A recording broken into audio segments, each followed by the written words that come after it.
শুভ, আজ না গেলে হয় না? মারিয়া বলল।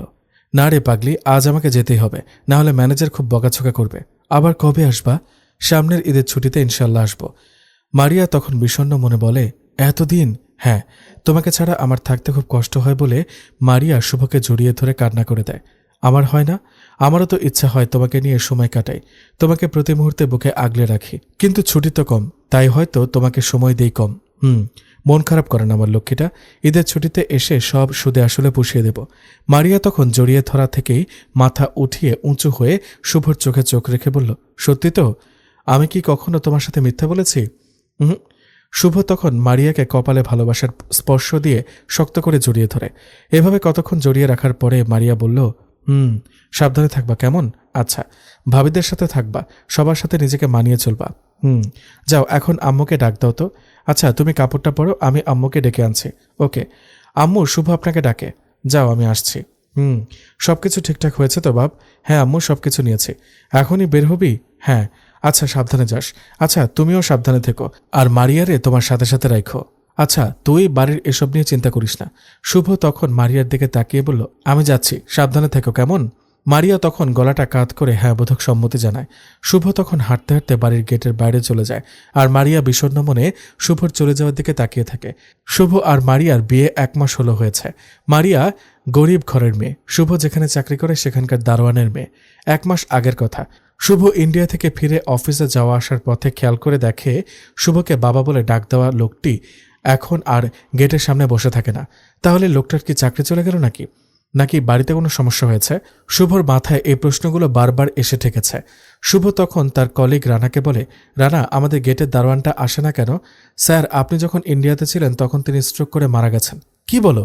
হ্যাঁ স্যার, উনি অনেক ভালো মানুষ ছিল। হ্যাঁ। আচ্ছা, তুমি এই ফাইলটা তাড়াতাড়ি রেডি করো। Okay sir. রহিম দারোয়ান শুভকে অনেক পছন্দ করত। শুভ যখন অফিস শেষ করে বাসায় যাবে তখন দারোয়ান সামনে এসে, বাবা শুভ, একটা কথা বলতাম। হ্যাঁ কাকা বলেন। আজকে আমার বাসায় একটু যাবা? হঠাৎ বাসা যেতে বলছেন, কোনো কিছু হয়েছে নাকি? না বাবা, তেমন কিছু না, অনেকদিন পর ভালো মন্দ কিছু কেনাকাটা করলাম। তা তুমি যদি বাসায় গিয়ে 2 মুঠো ডাল ভাত খেতে। কাকা, আমার একটু কাজ আছে। বাবা, কাজ তো সবসময় থাকে, আজকে আমার সাথে একটু চলো। শুভ তখন ওনার কথার অবাধ্য হতে পারে না। রহিম দারোয়ান শুভকে সাথে করে নিয়ে ওনাদের বাসায় যায়। মারিয়া, দরজাটা খোল মা, দেখ কে আইছে। অফিসার বড় সাহেব আইছে। দাঁড়াও বাবা, খুলছি। মারিয়া যখন দরজা খুলে শুভর দিকে আর চোখে তাকায় তখন শুভ মারিয়ার দিকে তাকিয়ে আছে। শুভ তখনই মনে মনে ভাবে, আল্লাহ এত সুন্দর মানুষও বানায়, ওই মেয়েরে না দেখলে হয়তো বোঝা মুশকিল। কতক্ষণ পরে মারিয়া নিজ হাতে সবকিছু ঠিকঠাক করে খাটের মধ্যে শুভকে খাবার দেয়। তোমার বাবার প্লেট কোথায়? স্যার, বাবা পরে খাবে, আপনি এখন খান। আরে কি বলছো এসব? কাকা বসেন তো। না বাবা, তুমি বসো, আমি একটু পরে খাবো। কাকা, আমি অফিসের মধ্যে স্যার হলেও এখানে কি স্যার নাকি? এখানে আমি আপনার ছেলের মতো। তারপরেও এই তোমার বাবারে খাবারের প্লেট দাও। আচ্ছা। সেদিনের মতো খাবার খেয়ে ওনার সাথে আরও কিছু কথা বলে বিদায় নেয়। শুভ চেয়ারে বসে এসব চিন্তা করছে আর ভাবছে, এই মেয়েটার কি হবে? ওনার তো এই শহরে কেউ ছিল না, তাহলে কোথায় যাবে, কি করবে? শুভ কোনো হিসাবে মিলাতে পারছে না। শুভ তখন মনে মনে ভাবে, আজই সে ওদের বাসার ঠিকানায় যাবে। শুভ বিকেলে অফিস শেষ করে আগের ঠিকানায় বাসায় যায়। বাসায় গিয়ে দরজায় টোকা দেওয়ার পরে মারিয়া এসে দরজা খুলে। ওর চোখ মুখ দেখে মনে হচ্ছে কয়েকদিন না খেয়ে আছে। মারিয়া শুভর দিকে তাকিয়ে কান্না করে দেয়। আরে আরে, কান্না করছো কেন? আমার এই পৃথিবীতে আর কেউ নেই। কে বলেছে কেউ নেই? আমি তো আছি। মারিয়া তখনও কান্না করতে থাকে। তখন শুভ মারিয়াকে বলে, তোমাদের পরিচিত কেউ নেই? না। তোমাদের গ্রামের বাড়ি তো রংপুর, তাই না? হ্যাঁ। তাহলে কি সেখানেও পরিচিত কেউ নেই? পরিচিত তো আছে, কিন্তু ঠাঁই দেওয়ার মতো কেউ নেই। এই কয়দিন কিভাবে চলাফেরা করছো? আপনাদের অফিস থেকে আব্বার বেতনটা দিয়েছিল, সেটা দিয়ে। ও হ্যাঁ, সেখান থেকে আর 2000 আছে। রুম ভাড়া সেটা থেকে দিয়ে দিতে হবে। এসব বলছে আর চোখের জল টপটপ করে পড়ছে। আচ্ছা, ওসব নিয়ে চিন্তা করো না। তো কি করব? সামনের মাসের ভাড়া তো দিতে পারবো না, আর তখন বাড়ির মালিক বের করে দিবে। তখন রাস্তায় রাস্তায় হাঁটা ছাড়া আর কি করব? এত দূরের চিন্তা ভাবনা করা লাগবে না। তো কি করব? চলো আমার সাথে। কোথায়? কাজী অফিসে। কেন? কাজী অফিসে মানুষ কি ব্যাপারে যায়? বিয়ের ব্যাপারে। চলো, বিয়ে করব। কাকে? সেটা পরেই বুঝতে পারবে, এখন চলো তো। মারিয়া তখনও কি করবে না করবে সেটা ভাবছে। আরে এত ভাবাভাবির কি আছে, আমাকে বিশ্বাস করো না? তাহলে চলো বলে শুভ রুম থেকে বের হয়ে দাঁড়ায়। মারিয়া তখন বাহির থেকে দরজা লক করে মাথায় ঘোমটা দিয়ে শুভর পিছু পিছু হাঁটতে থাকে। শুভ মারিয়াকে রিকশায় করে নিয়ে কাজী অফিসের সামনে গিয়ে নামে। মারিয়া তখনও কৌতূহলের মধ্যে আছে যে এসব কি হচ্ছে। এসবের জন্য মারিয়া কখনোই প্রস্তুত ছিল না। উনি পাত্রী? হ্যাঁ। কাজী সবকিছু বলে যখন কবুল বলতে বলছে, মারিয়া তখন শুভর দিকে তাকিয়ে চোখের জল ফেলতে থাকে। শুভ তখন হাত দিয়ে চোখের জল মুছে দেয়। মারিয়া তখন 3 বার কবুল বলে দেয়। শুভ তখন কাজী সাহেবকে টাকা দিয়ে মারিয়ার হাত ধরে গাড়িতে উঠায়। গাড়িতে উঠে মারিয়া শুভর হাতটা শক্ত করে ধরে রাখে। শুভ মারিয়াকে নিয়ে শুভর রুমে যায়। এখনও কি পুরোপুরি বিশ্বাস করতে পারোনি? বিশ্বাস না করলে কি এতদূর এসেছি? কিন্তু নিজেকে বিশ্বাস করতে পারছি না। কেন, কি হয়েছে? না, কেমন করে সবকিছু হুটহাট হয়ে গেল। আচ্ছা, একটা কথা বলি। হ্যাঁ বলো। আপনি কি মন থেকে পছন্দ করে বিয়ে করেছেন নাকি অনুশোচনা থেকে? মন থেকে করেছি পাগলিটা, এখন ফ্রেশ হয়ে নাও। এভাবেই শুভ মারিয়াকে বিয়ে করে। কিন্তু শুভ তখনও তার পরিবারের এসব জানায়নি। শুভ যখন মারিয়াকে নিয়ে তাদের বাসায় যায় তখন তার পরিবার এসব দেখে অবাক হয়ে যায়। প্রথমে কেউ মানতে না চাইলেও 4 থেকে 5 দিন পরে সব মেনে নেয়। শুভ 1 মাসের মতো থেকে যখন ঢাকা যায় তখনই মারিয়া শুয়ে শুয়ে এসব ভাবতে থাকে। মারিয়া, শুভর মা বলল। হ্যাঁ মা, আসছি। যাও, পুকুর থেকে 2 কলসি পানি নিয়ে আসো। মা, আমি তো কলসি নিতে পারি না। দারোয়ানের মেয়ে হয়ে এমন কথা, আর কোটিপতির মেয়ে হলে কি করতা? মা, আমার বাবাকে নিয়ে খোঁটা দিচ্ছেন কেন? এই মেয়ে, মুখে মুখে এমন কথা বলো কেন? এভাবে কথা বলার সাহস দিয়েছে কে? নতুন বউ হয়ে আসছো, নতুন বউয়ের মতো থাকো, আর না হয় বেশি খারাপ হবে, বড়ভাবেই বলল। মারিয়া তখন চুপ হয়ে যায়। কি হয়েছে? দাঁড়ায় দাঁড়ায় কি করো? কলসি নিয়ে ঘাটে যাও। মারিয়া তখন কলসি নিয়ে পুকুর ঘাটের দিকে যায়। পুকুর থেকে কলসি পুড়িয়ে এক হাত থেকে আরেক হাত দিয়ে ধরে ধরে পাকঘরের ভেতরে কলসি নিয়ে রাখার পরে ঘরবাড়ি ময়লা হয়ে আছে। প্রথমে ঘরের ভেতর ভালোভাবে পরিষ্কার করবা, তারপরে উঠোন ঝাড় দিবা। আচ্ছা। মারিয়া তখন এসব করতে থাকে। দুপুর 2টার দিকে মারিয়ার কাজ শেষ করে সবাইকে খাইয়ে তারপর নিজে খেয়ে সবকিছু গুছিয়ে রেখে নিজের রুমে গিয়ে মারিয়া শুয়ে আছে। আর তখনই শুভর কথা মাথায় আসছে। শুভ থাকলে তো এখন আমাকে তার বুকে নিয়ে গল্প শোনাতো, আর আমিও ওর বুকে জাপটে ধরে মুখ গুজে রাখতাম। এসব ভাবতে ভাবতে মারিয়ার পাশে থাকা কোলবালিশটাকে কাছে টেনে শক্ত করে জড়িয়ে ধরে। মারিয়া এসব ভাবতে ভাবতে কখন যে ঘুমিয়ে গেছে সেটা তার খেয়াল নেই। শুভর মা আর ভাবির চিল্লাচিল্লিতে তার ঘুম ভাঙে। মারিয়া তখন বিছানা ছেড়ে মায়ের কাছে গিয়ে, আম্মু, কিছু করা লাগবে? না, কিছু করা লাগবে না। রাজরানী কি কোনো কাজ করতে পারে? কাজ করে না। রাজরানীরা ভালো ভালো খাবে আর ঘুমাবে। ভাবতেছি রাজরানীর মতোই তোমার রুমে একটা এসির ব্যবস্থা করব, আর সেটা তোমার রুমে লাগাবো। তখন তুমি খুব ভালোভাবে ঘুমাতে পারবা। মারিয়া তখন বুঝতে পারে তাকে খোঁচা মেরে কথা বলছে। আম্মু, কোনো কাজ বাকি আছে? থাকলে বলেন, আমি করে ফেলবো। করা লাগবে না, যাও ঘুমাও। মারিয়া তখন নিজের রুমে গিয়ে সীমার সাথে খেলা করতে থাকে। সীমা হচ্ছে শুভ্রর বড় ভাইয়ের মেয়ে। রাত যখন 10টা বাজে তখন গ্রামের সবাই ঘুমে আচ্ছন্ন। এমন সময় মারিয়া শাশুড়ির মোবাইলটা ওনার বালিশের কাছ থেকে এনে শুভর নাম্বারে ফোন দেয়। শুভ তখন ফোন কেটে দিয়ে আবার ব্যাক করে। কেমন আছো? শুভ বলল। হ্যাঁ ভালো, তুমি কেমন আছো? মারিয়া বলল। হ্যাঁ ভালো। কি করো? শুয়ে আছি। তুমি? আমিও। শুভ, লক্ষ্মী বলো। মিস করছি খুব। আমিও মিস করতেছি রে। মন খারাপ করে না পাগলি, আর 3 মাস পর, তারপর তো আসবই। আচ্ছা শোনো, বলো, খাবার খেয়েছো তো? হ্যাঁ খেয়েছি। নিজে রান্না করে নাকি হোটেল থেকে? হোটেল থেকে। কতবার বলেছি হোটেলের এসব খাবার খাবা না? শুভ, এসব খেয়ে গ্যাস্ট্রিক বানাবা না বলে দিলাম। এখন থেকে নিজে রান্না করে খাবা। আচ্ছা, নিজে রান্না করেই খাবো। মনে থাকে যেন। আচ্ছা মারিয়া, শোনো না। বলো। ভালোবাসি। আমিও অনেক বেশি ভালোবাসি। শুভ, বলো। এখন ফোন রাখি। যদি আম্মু দেখে ফেলে তখন আবার খারাপ ভাববে। মারিয়া, হ্যাঁ বলো। আমি তো এখন কাছে নেই, নিজের যত্ন নিও কেমন? আচ্ছা, তুমিও নিজের যত্ন নিও। আচ্ছা, আল্লাহ হাফেজ বলে ফোন রেখে দেয়। মারিয়া ফোনে কথা বলা শেষ করে মায়ের বালিশের কাছে ফোন রেখে নিজের রুমে এসে শুভকে ভাবতে ভাবতে ঘুমিয়ে যায়। সকাল 6টার দিকে শাশুড়ির ডাকে ঘুম থেকে শাশুড়ির কাছে যায়। ফ্রিজে কিছু মাছ রাখা আছে, সেগুলো দিয়ে রান্না করো। আম্মু, শীতের সকালে ফ্রিজের মাছ রান্না করার কি দরকার? যেটা বলছি সেটা করো। মারিয়া তখন কোনো কিছু না বলে ফ্রিজ থেকে মাছ নামিয়ে সকালে রান্না সম্পন্ন করে। সকালে সবাইকে খাওয়ানোর পরে মারিয়া খেয়ে সবকিছু গুছিয়ে নেয়। ভাবি বলল, মারিয়া, দুপুরের খাবারের জন্য তোমার ভাই বাজার করে এনেছে, যাও সেগুলো কাটাকাটি করো। আপনিও আসেন, দুজনে গল্প করতে করতে কাজ করলে তাড়াতাড়ি কাজ শেষ হয়ে যাবে। তুমি আসার আগে যখন একা ছিলাম তখন কারোর সাথে গল্প করতে হয়নি, এই বাড়ির সবকিছু একা সামলিয়েছি। ভাবি, আমি এত কাজ আগে কখনো করিনি, তাই এসব করতে কষ্ট হয়। দারোয়ানের মেয়ে হয়েও বলো যে কাজ করো নাই, আর আমার মতো ব্যবসায়ের মেয়ে হলে কি করতা? মারিয়া চুপ মেরে রান্নাঘরের উদ্দেশ্যে চলে যায়। দিনের সব কাজ শেষ করে রাতে ক্লান্ত শরীর নিয়ে শুয়ে আছে এমন সময় ফোন করে শুভ। কিরে বাবা, কেমন আছিস? শুভর মা বলল। হ্যাঁ মা, ভালোই। তোমরা কেমন আছো?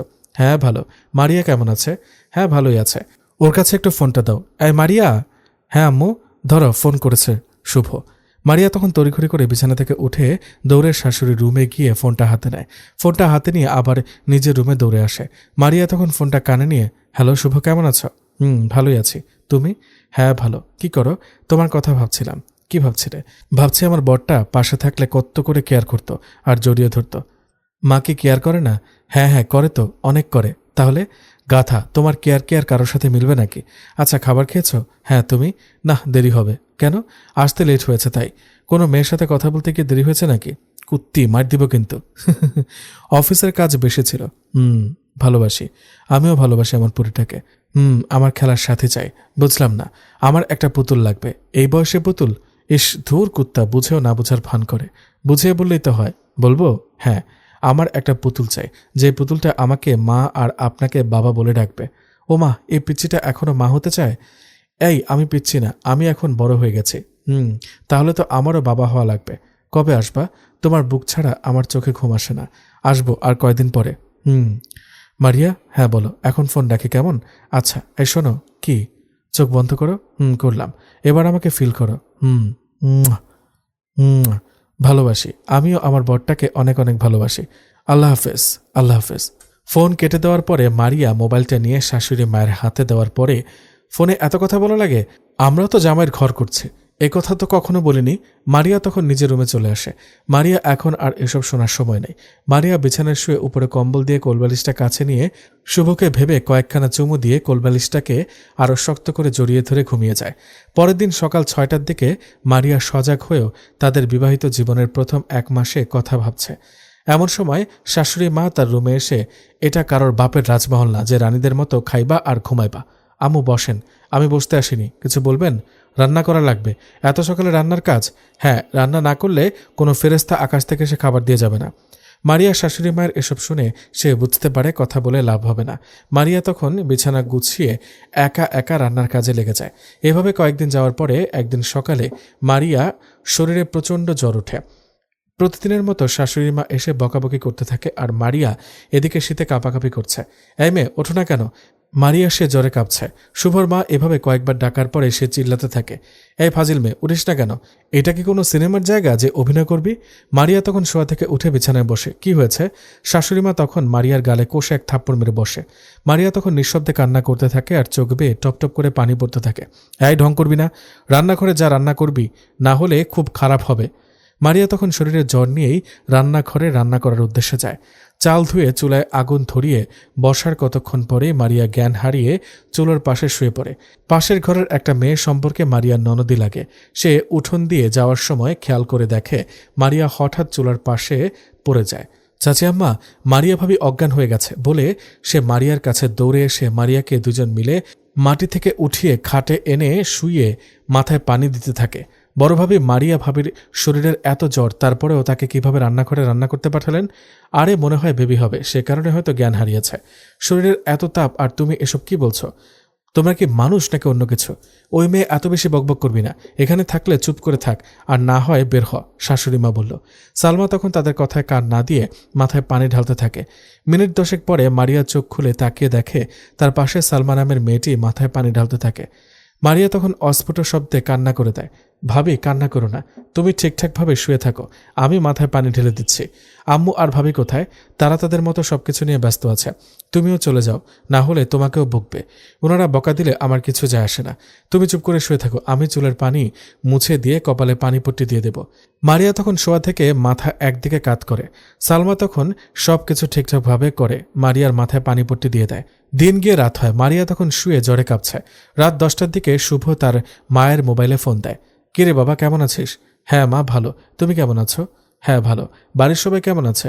সবাই ভালো আছে। ও হ্যাঁ। মারিয়া কোথায়? সে তো ঘুমিয়ে আছে। কখন ঘুমিয়েছে? 9টার দিকে। আচ্ছা, ওরে খেয়াল রাখো। রাখি তো। আচ্ছা, এখন রাখি। মারিয়া তাদের ফোনালাপ শুনে চোখ ভিজে যায়। মারিয়া তখন ভাবতে থাকে শুভর সাথে কথা বললে হয়তো সে রাতটা ভালো কাটাতে পারত, কিন্তু তার শাশুড়ি মা হয়তো এটাও চায় না। সে রাতে মারিয়ার চোখে আর ঘুম আসে না। নির্ঘুম রাত কাটে। সকাল 8টার দিকে। ভাবি, ও ভাবি, ওঠো। সালমা কিছু বলবে নাকি? এই ধরো, এগুলো রাখো। এসব কি? এই হচ্ছে ঔষধ, আর এখানে 1 কেজি আপেল। এসব আনতে কে বলল? আমি এনেছি। এত টাকা কিভাবে পেলে? আমি ক্লাস 6 থেকে 7 পর্যন্ত 1 বছর টাকা জমিয়েছিলাম। এই টাকা দিয়ে এসব এনেছ? হ্যাঁ। তুমি কেন এসব আনতে গেলে? ওরা তোমার জন্য কোনো কিছু করবে না। আমি যে এসব এনেছি এটা যাতে তোমার শাশুড়ি না জানে। আচ্ছা, তুমি এই আপেলটা খেয়ে এই ওষুধগুলো খেয়ে নাও। আচ্ছা, খাবো। আমি গেলাম, আর কোনো কিছু দরকার হলে বলবা। আচ্ছা। সালমা রুম থেকে যাওয়ার পরে মারিয়ার শাশুড়ি মারিয়াকে ডাকছে। মারিয়া, জি আম্মু, তোমার শরীরে না জ্বর? হ্যাঁ, কার সাথে যেন কথা বলছিলে? সালমা এসেছিল। কাজ করার সময় কাজ করতে পারো না? কথা বলার সময় তো ঠিকই কথা বলতে পারো। আম্মু, আমি ওর সাথে কয়েক ঘন্টাখানেক কথা বলিনি, শুধু 2 থেকে 3 মিনিট বলছি। 5 থেকে 10 মিনিট টাইম দিলে তো বড় বৌমার কাজটা তাড়াতাড়ি হবে। মারিয়া তখন চুপ করে থাকে। কি হলো, কথা বলছো না যে? শাশুড়ির সাথে কথা বলতে তো গা জ্বলবেই। ভাইয়ের সাথে আর অন্য মানুষের সাথে সারাদিন কথা বললেও কিচ্ছু হবে না। এমন কথা শুনে মারিয়া একটা বালিশ টেনে নিজের মাথায় উপরে রেখে ঘুমিয়ে যায়। দুপুরের খাওয়ার সময়, এই ওঠো, বড় ভাবি বলল। ভাবি আসছি। ফ্রেশ হয়ে খাবার টেবিলে চেয়ার টেনে বসার পরে লজ্জা করে না কোনো কাজ না করে এসে খাবার খেতে? আম্মু, আমি তো অসুস্থ। অসুস্থ হলে কি হয়েছে? মুখে অনেক রুচি আছে। মুখে রুচি না থাকলে কি আর প্রথম ডাকে এসে পড়ে? ভাবি বলল। আমি না খেলেই বোধহয় আপনারা খুশি। আচ্ছা, আপনারা খেয়ে নিন বলে মারিয়া ডাইনিং টেবিল ছেড়ে উঠে নিজের রুমে এসে পড়ে। রুমে এসে সালমার দেওয়া আপেলটা হাতে নিয়ে ভাবে, এই মেয়েটা তো আমার আপন কেউ না, তারপরেও নিজের জমানো টাকা দিয়ে এসব কিনে দিয়ে গেছে, আর আমার আপন মানুষটা খাবার সামনে দিয়ে খাবার কেড়ে নেয়। আল্লাহ এর কাছে হয়তো বড় কোনো অপরাধ করেছিলাম, আর সেটার সাজা এদিক দিয়ে পাচ্ছে। মারিয়া নিজে নিজে এসব ভাবছে আর নিজের অজান্তেই চোখ ভিজে যাচ্ছে। এভাবে 2 দিন যাওয়ার পর মারিয়া কিছুটা সুস্থ হয়। সুস্থ হওয়ার কয়েকদিন পরে মারিয়া বিকেলের দিকে উঠোন ঝাড়ু দিচ্ছিল। এমন সময় খেয়াল করে দেখে শুভ হাসি মুখে তার দিকে আসছে।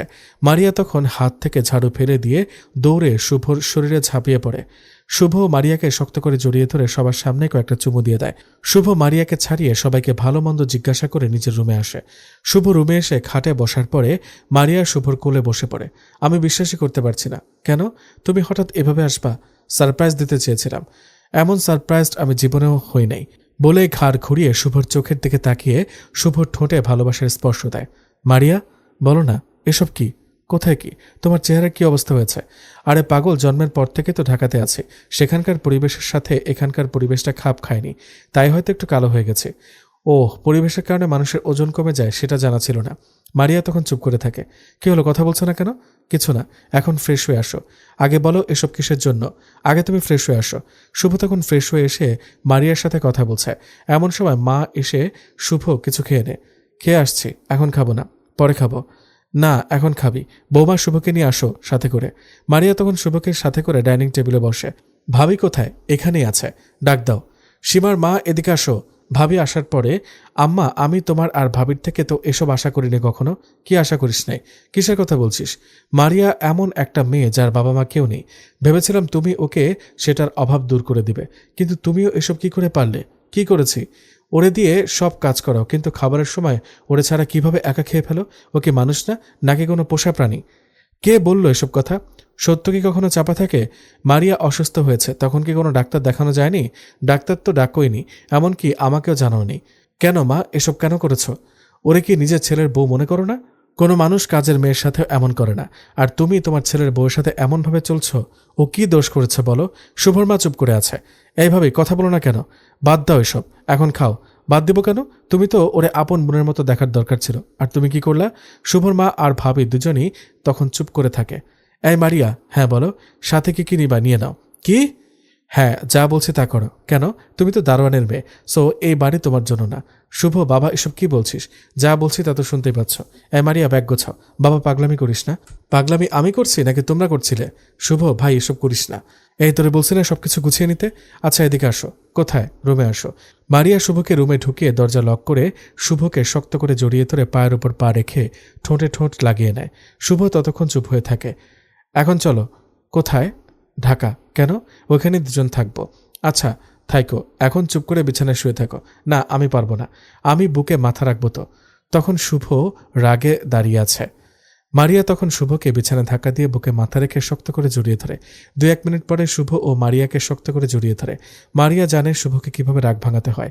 মারিয়া শুভর কানের কাছে গিয়ে হালকা করে কামড় দিয়ে ফিসফিস করে বলে, ভালোবাসি, আমিও ভালোবাসি। খুব কষ্ট হয়েছে তাই না? তোমাকে কাছে না পাওয়ার কষ্ট, অন্য কিছু না। আর ওরা যে এত অত্যাচার করলো, একসময় তারা দুজনেই বুঝে যাবে। তাই বলে এত অত্যাচার আর করবে না তো। এমনিতেও আমার এখানে একা থাকতে ভাল লাগে না। তোমারে লাগবেই। মাকে সবকিছু বুঝিয়ে বলবে, তাহলে মা তোমার সাথে আমাকে এমনিতেই দিবে। তুমি মানুষ নাকি অন্য কিছু? তোমার বউ। আমার লক্ষ্মী বউ, শুধু আমার, বলে শুভ মারিয়াকে শক্ত করে বুকের সাথে মিশিয়ে ফেলে। মারিয়াও কম কেসে। মারিয়াও শক্ত করে জড়িয়ে ধরে চুমু দিতে দিতে বুক ভরিয়ে দিচ্ছে। ভালো থাকুক তাদের এমন পবিত্র ভালোবাসা। আল্লাহ হাফেজ।